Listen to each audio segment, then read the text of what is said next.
How's it going, guys? It's Amazing Animal Adventures, and welcome to the first episode of an introduction to snake morphs.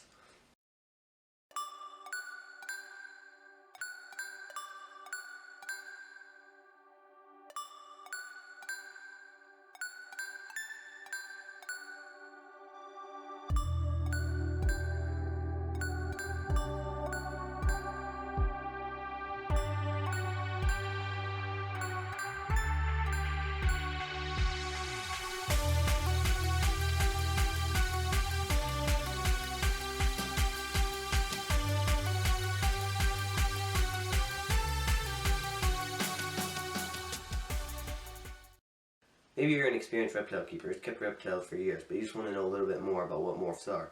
Or maybe you've never really been interested in reptiles at all, but you're still a little bit curious. Either way, this is the series for you. So if you're interested at all in the reptile world, you've probably heard of morphs. They're especially common in ball pythons, like Sheila here. There's many different kinds of morphs. In ball pythons, you have your spider, you have albino, you have pastel, like this girl, and just countless others. It's the same in many other species of snakes, such as corn snakes, king snakes, garter snakes, milk snakes, and so forth. So what exactly is a morph? In the simplest terminology, a morph is when you have one mutated piece of DNA, one DNA that's abnormal, if you will. For instance, in Sheila here, you can see she has very bright yellow and orange colors, which is quite different from a normal ball python, which generally looks something like this. See the difference? So what's happened here is that in the DNA that determines Sheila's pattern and color, there is a mutation there. There's something that's different, abnormal. And that causes her to look like this as opposed to the normal colors of a ball python. That is essentially what a morph is. It's a mutation that has been inbred to produce more of them. So somewhere along the line, a long time ago, a ball python popped out of an egg looking like this as opposed to like a normal ball python. Something got screwed up in the DNA and it looked like this as opposed to the normal colors. A breeder got his or her hands on this, they inbred them, and now pastel ball pythons are all over the world. So how exactly does it play out genetically? To get into that, I'm going to define a few more terms. I'll start with genotype. And to explain that, I need to explain that for every given trait in an animal's DNA, there are two alleles, which are basically two different genes that pair up that define this trait. So a genotype is basically a representation of these two alleles. For instance, in a normal ball python, your genotype that defines the pattern is just going to be completely normal. The genotype will be NN, which is a representation of what the genes actually are. So your two alleles are both N, per se, normal. Since both the genes are just normal, when it has offspring with another normal ball python, it has no choice but to produce only normal ball pythons because there's no other genes that are defining the pattern. There's only the two alleles, which are both normal, and therefore all the offspring are going to be normal. Now take a look at Sheila here. Like I said, she's a little bit different. Her morph is called a pastel. So her genotype looks like PN. It's not PP, it's not all pastel. That's something else we'll get into in a later episode. No, it's PN. So that means she has one allele for P, for pastel, and one allele for normal. So she does have the capacity of producing normal ball pythons, essentially, which we'll get into later. But for now, just understand that her genotype is PN. Now you might say, okay, she's PN, but she just looks like a pastel.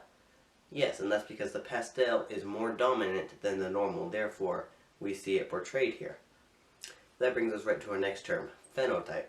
Whereas genotype is what you're going to see on a paper when you're calculating genetics or if you were to actually look inside the DNA of the animal, phenotype is what you see portrayed. So for instance, her phenotype is P. Her genotype is PN because she's got that pastel gene and then she's also got that normal gene in there. But her phenotype is only what you see portrayed in the animal, and all that we see portrayed in her is pastel. We don't see that normal colors. So therefore her phenotype is P, while her genotype is PN. Does that make sense? So how does this play out genetically? How do you calculate what you're going to produce when you're breeding morphs with other morphs and with normal animals? That's where we bring in the Punnett square. If you've ever taken a biology course, you've probably at least had an introduction into this. To introduce you to Punnett squares, let's say you want to breed two normal ball pythons together. We have already determined that the normal ball python genotype is NN. So here we have our two parents with their identical genotypes. Here is our simple Punnett square. It is just one square divided into 4 sections. Let's go ahead and put our genotypes on. We have one on the top side of the Punnett square and one on the left side of the Punnett square. Now we just bring our genotypes down the chart. In the first little square, we have NN, which just means that this ball python will be normal. In the next square, we see the same exact thing, NN. This is another normal ball python. In fact, all of these ball pythons will be normal. You have a 100% chance of producing normal ball pythons for every egg from this clutch. There is no other option. So that is how Punnett squares play out when you're breeding normal ball pythons. Let's say I wanted to breed Sheila, who is a pastel, PN, ball python, to a normal ball python. Here are our genotypes, and here is what our Punnett square should look like. In our first square, our first genotype is PN, which we know is a pastel. Our next one is just a normal ball python, NN. And next, we see we have another pastel. That means, since it's 2 out of 4, that's at least 50% chance of producing a pastel ball python.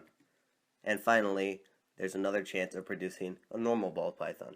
So you can see here, we have 50% pastel and 50% normal. That is how the Punnett square plays out when you're dealing with a simple one-gene morph. So that's the basic idea behind the Punnett squares. I know it can be a little confusing, so feel free to watch the video a few times to get the feel for it. And if you have any questions, please ask me down below in the comments. I would be happy to answer your questions as best as I can. Thank you so much for watching. Next week we're going to dive into different categories of morphs and how they play out, so make sure to stay tuned for that.